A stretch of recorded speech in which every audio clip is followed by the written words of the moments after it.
Magandang araw, ako po si Coach Babylin Tenorio Montalban. Coach Baby na lang po. I-share ko po sa inyo kung bakit po ako sumali sa IMG o International Marketing Group. Dati po ako manager sa Jollibee at sumali na din po ako sa 4 na networking companies.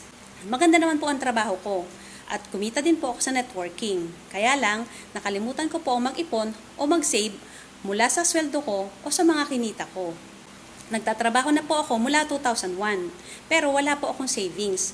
Hanggang sa naisip ko po maghanap ng magandang company sa Facebook. Doon ko po nakita ang 30M by 2030. Akala ko po magkakaroon ako ng 30 million by year 2030. Educating 30 million families by year 2030 po pala yun.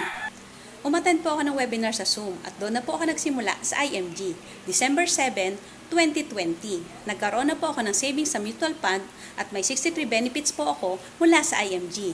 Noong una, mag-savings lang po ang plano ko. Pero nang malaman ko ang mission ni IMG na pwede pala ako makatulong sa iba sa pamamagitan ng financial literacy campaign para makapag-save at invest ang mga Pilipino, ginawa ko na rin po ang misyon. At habang natutulungan ko po ang iba na makapag-save at invest, natutulungan ko rin po ang aking pamilya. Ang tanong ko po noon, kailangan bang mag-invite kapag nag-member ka sa IMG? Pwede po mag-invite at pwede rin po hindi. Kung gusto nyo po mag-save at invest lang, pwede po. Ang mahalaga, nasisimula natin ang ating savings at investment para pag nag-retire na po tayo, ay prepared na po tayo. Kung gusto nyo naman pong gawin ang IMG mission, pwedeng-pwede po para sa ating pamilya at para sa ating mga pangarap. Gusto mo na bang simulan na mag-ipon o gusto mong dagdagan ang iyong ipon? Tara, usap tayo!